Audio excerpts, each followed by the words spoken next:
வணக்கம்.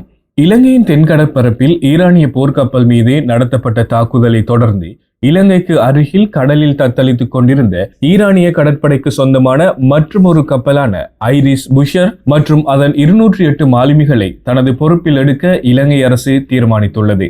தனது இயந்திரத்தில் ஏற்பட்ட தொழில்நுட்ப கோளாறு காரணமாக இக்கப்பல் கடந்த மார்ச் 4 இலங்கையின் வெளிவிவகார அமைச்சிடம் அவசர அனுமதி கோரியது. கப்பலின் ஒரு இயந்திரத்தில் ஏற்பட்ட கோளாறு மற்றும் தற்போதைய பாதுகாப்பு சூழலை கருத்தில் கொண்டு ஜனாதிபதி அனுரகுமார திசாநாயக்கவின் நேரடி உத்தரவின் பேரில் மனிதாபிமான அடிப்படையில் அக்கப்பலுக்கு அடைக்கலம் வழங்க தீர்மானிக்கப்பட்டது. கொழும்பு துறைமுகம் இலங்கையின் பிரதான வர்த்தக மையம் என்பதால் பாதுகாப்பு கருதி இக்கப்பலை அங்கு நிறுத்தாமல் திருகோணமலை துறைமுகத்திற்கு கொண்டு செல்ல நடவடிக்கை எடுக்கப்பட்டுள்ளது.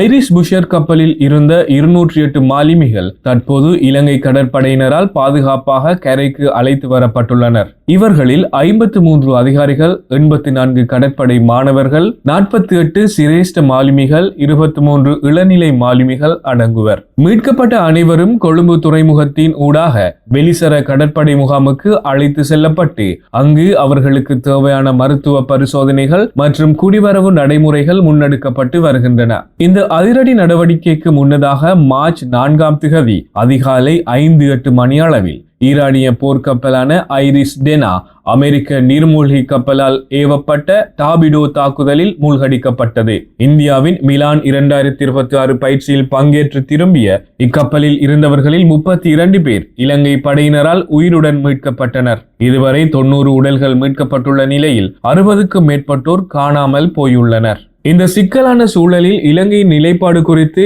ஜனாதிபதி அனுரகுமார திசாநாயக்க பின்வருமாறு குறிப்பிட்டார். இலங்கை ஒரு இறையாண்மை உள்ள நாடு. உலக நாடுகளுக்கு இடையிலான மோதல்களில் நாம் எந்த ஒரு தரப்பிற்கும் சார்பாக செயல்பட மாட்டோம். எமது நிலத்தையோ அல்லது கடற்பரப்பையோ மற்ற நாடுகளுக்கு எதிராக பயன்படுத்த அனுமதிக்க போவதில்லை. ஆனால் கடலில் தத்தளிக்கும் மனித உயிர்களை காப்பது எமது கடமை. அதனால்தான் ஐரிஸ் புஷர் கப்பலின் ஊழியர்களை தடுத்து வைக்காமல் மனிதாபிமான அடிப்படையில் அவர்களை பாதுகாத்துள்ளோம் என்று தெரிவித்தார். அமெரிக்காவின் அழுத்தம் இருக்குமா என்ற கேள்விக்கு இது ஒரு போருக்கான ஆதரவு அல்ல, இது ஒரு தூய மனிதாபிமான நடவடிக்கை என அவர் பதிலளித்தார். இலங்கை வெளிவிவகார அமைச்சர் விஜித ஹேரத் ஈரானிய அமைச்சருடன் தொடர்ந்து பேசி வருவதாகவும் அவர் உறுதிப்படுத்தினார்.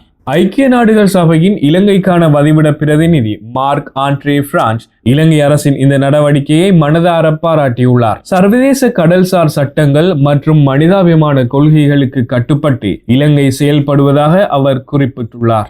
ஐரிஸ் புஷர் கப்பலை திருகோணமலைக்கு கொண்டு செல்லும் பணிகள் இலங்கை கடற்படையின் வழிகாட்டலில் ஆரம்பிக்கப்பட்டுள்ளன. கப்பலில் ஏற்பட்ட இயந்திர கோளாறை சரி செய்யவும் இராஜதந்திர ரீதியாக இப்பிரச்சனையை தீர்க்கவும் ஈரான் தூதரகத்துடன் பேச்சுவார்த்தைகள் நடைபெற்று வருகின்றன. பாதிக்கப்பட்ட மாலுமிகளுக்கு காலி, கராபிட்டிய மற்றும் வெளிசர பகுதிகளில் உயர்தர மருத்துவ வசதிகள் வழங்கப்பட்டு வருகின்றன.